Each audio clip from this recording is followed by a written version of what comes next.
Morning, everybody. I just thought I'd post a little video about what we've been up to at Living Room Church. And so last week we started a new kind of series at Living Room Church. It's called God's Big Story.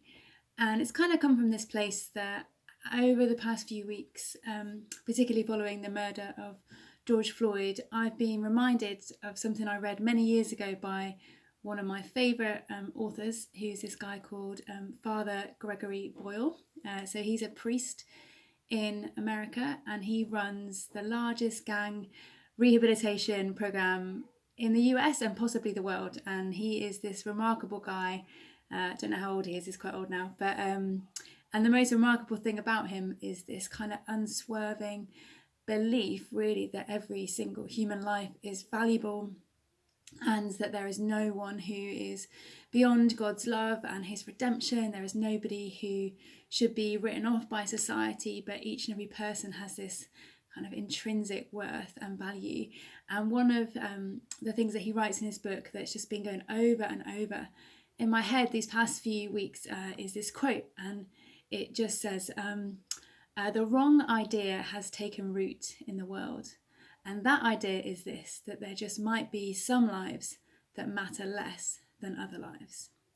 And that quote and that idea of life and its worth and the unique value of each individual on this planet of ours just got me thinking about the ideas that we hold to and the things that we believe that are true. And actually, I think the stories that we believe are true about the world, the ideas that we hold to as truth, they completely define the way that we behave, the way that we parent, the way that we look at ourselves and treat our neighbours. And so we kind of wanted to do something on Sunday mornings with our kids at Living Room Church that is just exploring this idea of like, what is this all about, and what is the Christian story? How do Christians understand this crazy world that we are in? And what does God say is true about us? And how can we communicate that truth to our children and raise them as young people who have intrinsic value and who recognize the value of people who are around them, regardless of who they are? And so each week we are talking about a little bit of God's big story, and we're using, if I can find it, lost it.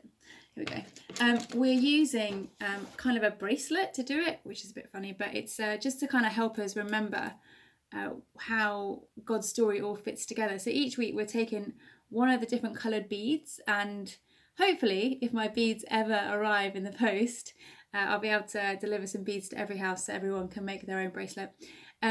We're kind of using each bead to talk about like the part of God's story and how God's story fits together, and what that means for who we are and how we live in this world, and how we be a community at this weird, strange cultural moment that we're in. So on Sunday, we started with the green bead, and the aim on a Sunday morning is to do like a super child-friendly, exciting, crazy, often chaotic retelling of a part of God's story so that kids can understand it. And if you've never been to Living Room Church, then I just would love to see you there. It is really fun, very crazy, and it's just half an hour on a Sunday morning, 10 till 10:30. We usually gather about 9:45 for a cup of tea first.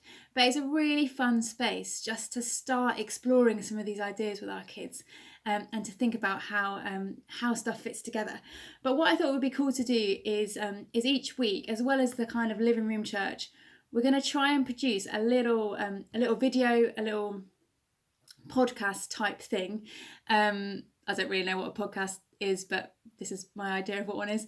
We're going to try and produce one where the content is like a little bit more grown-up friendly and just gives us as adults a chance to kind of think about what do these truths and ideas mean for us, not just for our kids. So if you're grown up and if you've got big questions about life, like what are we doing on this little spinning ball in outer space? Is there a God? What is he like? Can I trust him? What does it mean to follow him? if there's a good God, why is there so much pain and brokenness and a global pandemic going on? If you've got those kind of questions, then I just really invite you to watch the videos. They're going to be probably about 10 minutes, depending on how much I waffle, and just kind of an opportunity to start exploring some of these stuff. So this is the first one, and that was a rambling introduction, so I'll try and make the next bit a bit shorter. So on Sunday we were talking about the green bead. It's green because it represents creation and this beautiful, incredible world that we are in, and that the Christian story, so God's big story, it starts with the belief that there is a creator, God, who loves his creation.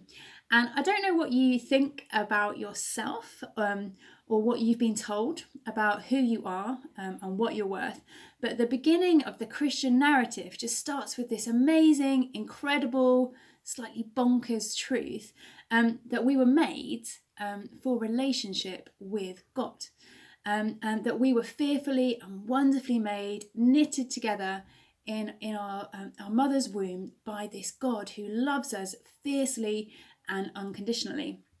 That God designed us in a perfect way to be a unique individual with talents and gifts to give to this world, that we were made to be beautifully and wonderfully ourselves, exactly as we are, and that above all else, we are just so amazingly loved. I don't know how that makes you feel. If I'm honest, I find it a little bit uncomfortable. Sometimes it's hard to believe in our lovability, in our value, in our intrinsic worth.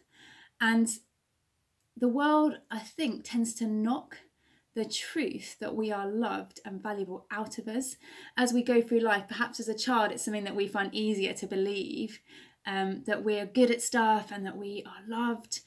But childhood is not always kind to us, and teenage years are definitely not that kind. And I feel like as we go through life, this truth gets tarnished and kind of worn away a little bit. And it becomes harder and harder to just believe in our value. We tend to believe that we would be just a little bit more valuable and a little bit more important if we had a better job, or more money coming into our household, or a nicer house, or just that piece of clothing or kitchenware or something that we've seen on the internet. We think, actually, that's the thing that's going to complete us. That's the thing that's going to give us value. I will have more value once I've bought the new iPhone. But God's story is so different to that. And the starting point is that our value is just as it is. We have this infinite value simply because we are created and made. And so I guess as adults, we're like, oh, but what if I'm not as successful as I thought I was going to be at this point in life? And God just says, well, you are loved and you have value. What if I've made some big mistakes and I don't really want to think about them? And God still says, you are loved and you have value. What if I'm just not as good at doing life as other people? If I look at other parents or other people's professions or the way they're doing life, and I feel like this kind of weight of comparison and think, I just can't do it like they do it. And God says, you are loved and you have value. So the Christian story, God's big story, starts with this beautiful but kind of uncomfortable truth that we are loved just the way we are, that we have all the value we will ever need because our value is given to us by the one who made us. It's uncomfortable too, because when we realise that we have value, we realise too that so does everybody else, even the people that we don't like and the people that we don't agree with. So God created this world in which each and every single human life is innately and intrinsically valuable. Each and every person is loved and lovable and capable of good and beauty and making a contribution to the world that we live in, which of course raises the question of what has gone wrong then. But that is the next part of the story. So that's what we're going to be looking at on Sunday. But for now, I just want to leave you with this truth. So I've just written this to go on my wall, if you can see it. So it just says, I am fearfully and wonderfully made, which is this quote from one of the Psalms in the Bible, from Psalm 139. And if you want a copy, if you message me or just comment on the video, I will happily send you one and make you one, put it in the post or drop it at your door. But for me, this is just a reminder that this is who I am, that I am fearfully and wonderfully made. And if you're a parent, I think this is like such a powerful reminder for our children.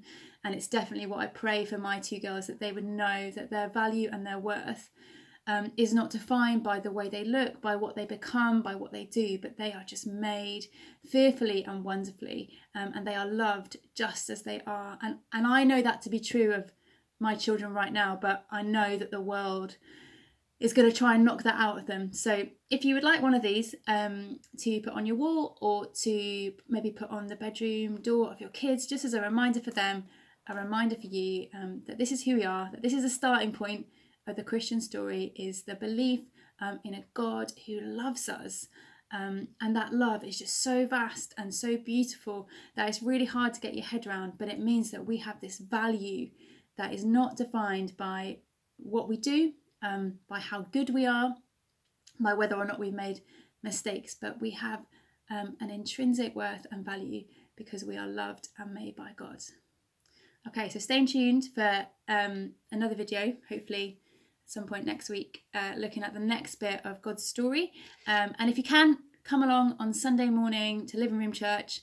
I know it's Father's Day, so lots of people might have other things going on, but it's 9:45 for 10 o'clock start on Zoom, and I'll post the details with this video. Okay, bye.